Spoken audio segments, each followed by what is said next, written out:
The coronavirus was spreading, and schools were shutting down across the United States and the rest of the world.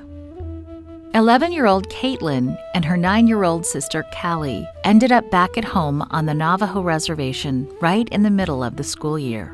Caitlin and Callie stayed in the girls' dormitory while they studied at Holbrook Seventh-day Adventist Indian School. But when the school was forced to close to keep the children healthy, the sisters traveled home to a town located about 90 minutes away by car in the state of Arizona.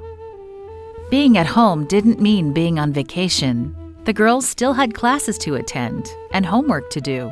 Their teachers were preparing everything online.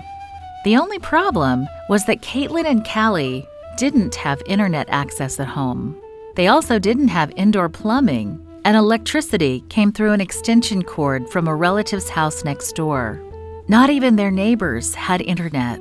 In fact, hardly anyone in the neighborhood had internet, except for the Seventh-day Adventist Church down the road.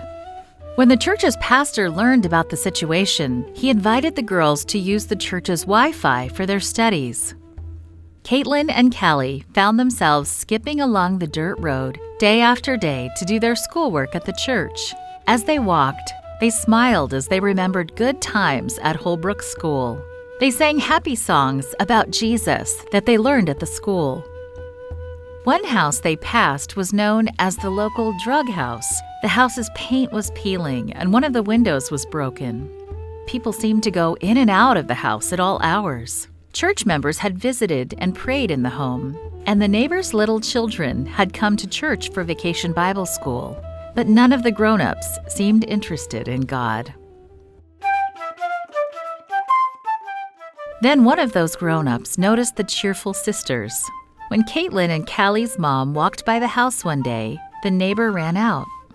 "Why do your daughters smile so much, instead of often looking sad like my little sisters?" she asked. "Why are your daughters always singing?"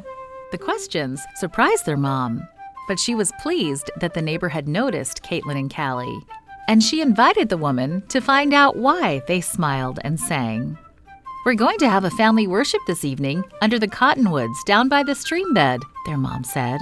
"Would you like to come?" That evening, the neighbor kids came to the cottonwood grove. Their mom read a Bible story, and everyone sang songs about Jesus. The children liked the worship service. "Can we do this again tomorrow?" they asked. Caitlin and Callie did something spectacular. They became missionaries to their neighbors, even during a very difficult time for themselves. Their smiles and songs showed Jesus' wonderful love to a family that seemed impossible to reach.